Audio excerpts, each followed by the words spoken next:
am Gimba Umar. Tonight, Nigeria's quest to recover looted wealth hits the right note.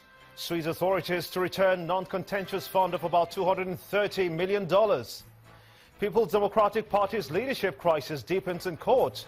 Contending groups get conflicting court rulings over who is in charge. Our series reviewing the Buhari's administration's 1 year in office continues today with a look at the presidency. And Egypt's forensics chief denies reports of an examination pointing towards an explosion on the crashed Egypt airplane. On business news tonight, federal government recovers 50 billion naira in its ongoing probe of the civil service. And on sports news tonight, 44 goals reign on day 3 of the Channel's National Kids Cup. Quarter-final pairings confirmed.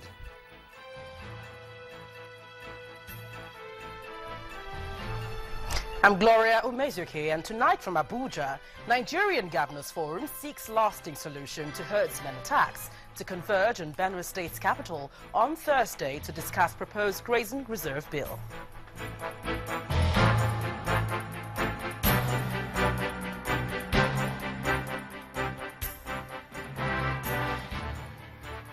We begin tonight with the latest efforts by the government to recover stolen funds taken away from the country. A non-contentious fund of about $230 million will be returned by Swiss authorities to Nigeria. This according to the Minister of Foreign Affairs, Mr. Geoffrey Oyama. The minister said that at a news conference on the achievements of the Muhammadu Buhari-led administration over the last 1 year. This is an interactive session between journalists and officials of the Ministry of Foreign Affairs. The meeting is to give a scorecard of the achievements of the current administration. Related issue other than in the Minister of Foreign Affairs, Geoffrey Onyema, defends the many trips undertaken by President Muhammadu Buhari. According to him, it is in the interest of the nation, and one of such results is the repatriation of stolen funds from several countries, including Switzerland, to Nigeria. Liechtenstein, has identified, and we're getting the money from them. Switzerland, as you know, the U.S. is in the process of it. In Jersey, the island, that's the Jersey, not in the U.S. but off the coast of the U.K. Where the money has been identified, and we're just in the process of repatriating the non-contentious ones now. For instance, the Swiss and the almost 230-something million or 320-something million has been agreed. It's coming back, and it's just sort of some final details. He sheds light on other areas of successes which he attributes to the administration's openness to working with other countries for the common good of everyone. The complete reversal of the tide of battle against Boko Haram, I think, is a clear benefit of his engagement with the immediate neighbors that has brought that about, and the intelligence and arms that we're now receiving from Western countries has also helped us in that fight, and that's a clear benefit of those engagements. And the commitment of a number of countries to invest in this country large sums of money, Qatar, for instance, China, for instance, was a direct result of his visit to those countries. The minister believes that the administration of President Muhammadu Buhari has started on a good footing and will ensure that by the end of its tenure, Nigeria is better for it. Amaka Okafu, Channels Television News. The Nigeria Bar Association has advised the federal government to tackle issues of corruption holistically in order to return the nation to the path of growth. Speaking in Abuja at an interactive session with members of the bar and bench on the menace of corruption, the immediate past chairman of the Anti-Corruption Commission of the Nigeria Bar Association, Mr. Yusuf Ali, notes there is an urgent need to stem the tide of corruption in Nigeria. It is a meeting of the bar and bench as issues of corruption take center stage. Delivering a keynote address on restraining the monster of corruption in Nigeria, the immediate past chairman of the Anti-Corruption Commission of the Nigerian Bar Association warns on the danger of not curbing corruption. In Nigeria, it has brought about too much blood and tears. The struggle against corruption in our national landscape is one for the survival of the nation itself. The choice before Nigerians is very clear. We either go to war against corruption in all its ramifications, or we shall be consumed by this hydra-headed dragon.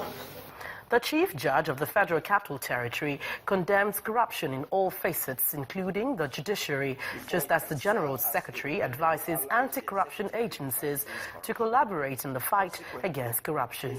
Corruption is not just where monetary issues are involved, but simply put, even the misuse of power is corruption. The anti-corruption agencies and law enforcement bodies should be adequately funded to cover the huge cost of investigation and prosecution of alleged corrupt practices. Outlining the characteristics of corruption, Justice Santos Nweze encourages Nigerians to be on the lookout for corrupt traits among Nigerians. The chairman of the NBA Anti-Corruption Commission also outlines the objective of the interactive session. The main manifestations that have arrested the attention of writers in Africa are bribery, prebendalism, graft, and nepotism. The overriding objective of this interactive session is to evolve a holistic, pragmatic roadmap that will effectively address endemic corruption in the Nigerian state.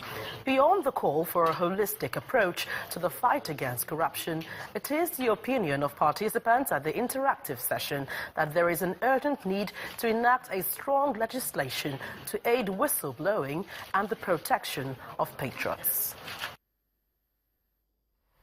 The battle for the leadership of the nation's main opposition political party, the People's Democratic Party, the PDP, appears to have shifted to the courts, with counter orders emanating from different courts.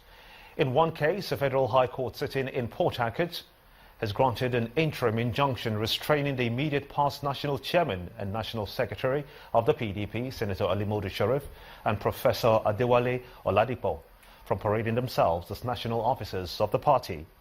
The duo were amongst the party officers removed from office at the PDP National Convention held last Saturday in Port Harcourt. The court says that this is pending the hearing and determination of the motion on notice brought before it by the PDP. A statement personally signed by the presiding judge, Justice A.M. Liman, says that INEC has been restrained by the court from according or continuing to accord any recognition to Senator Sharif, Professor Adewale Oladipo, or any or all members of the National Working Committee of the PDP removed from the office at the party's National Convention in Port Harcourt as officers or organs of the PDP.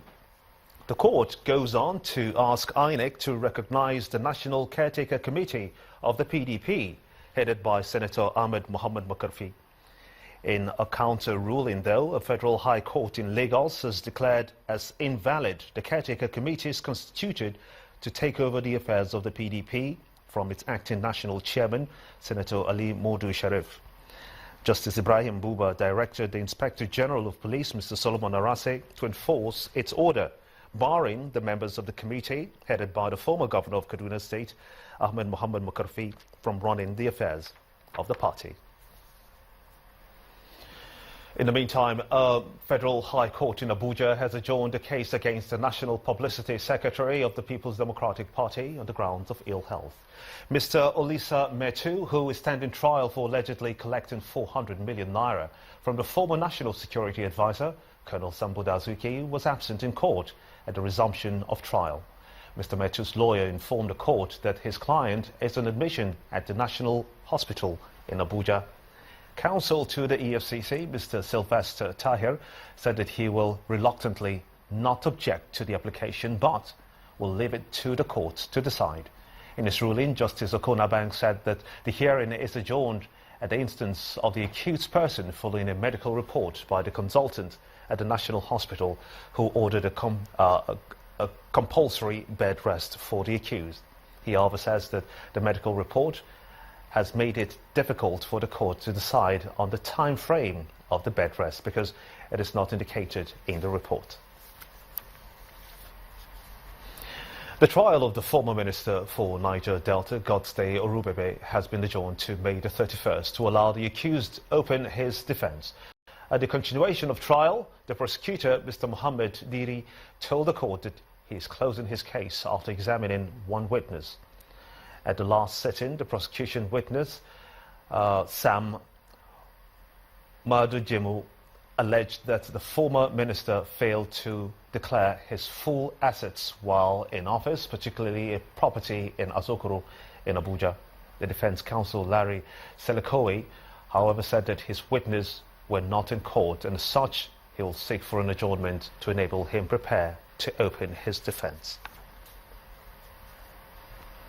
The Vice President of Nigeria, Professor Yemi Osinbajo, has called on African leaders to prioritize development of the continent's natural resources ahead of concerns for climate change. Professor Osinbajo is attending the African Development Annual Meeting focused on energy and climate change in Zambia. He says that while climate change concerns are important, Africa cannot be compelled to take the greater burden of resolving the issues despite being the latest contributor to the devastation of the environment. The concerns of climate change are very important, very crucial, but we must prioritize. Everybody in the world prioritize their development. And then they are concerned about private climate change. And that's what we've seen across the board. And that's why you find that climate finance, we're told, for example, there's 100 billion somewhere that's supposed to come to African countries for climate finance so that we can de-emphasize, fossil fuel and some of the more climate unfriendly options. But when is this 100 billion going to come? Before this 100 billion comes and we can get and process cleaner technology, we have development concerns. We have extreme poverty. We have hundreds of thousands of people dying every day in various parts of Africa. So for us, development must come first. What we really need is fossil fuel solutions, coal-fired plants, hydropower. And that's what we're saying at this conference, that you can't de-emphasize our natural resource endowments, especially if we want to advance in technology. Some of what we hear, some of the narrative is that, don't emphasize fossil fuel, don't emphasize coal-fired plants because of climate change. And we're saying that we must prioritize our development. We must prioritize development because otherwise poverty kills anyway. Poverty is killing, extreme poverty is killing hundreds of thousands of people, just as climate change will. So really, at the end of the day, the morbid will say that, hey, how do you choose to die? Professor Yemi Osinbajo, Nigeria's Vice President. In part two, after the break, the sexual harassment in tertiary educational institutions under scrutiny at the Senate. Bill seeking to criminalize the act passes second reading. Stay with us.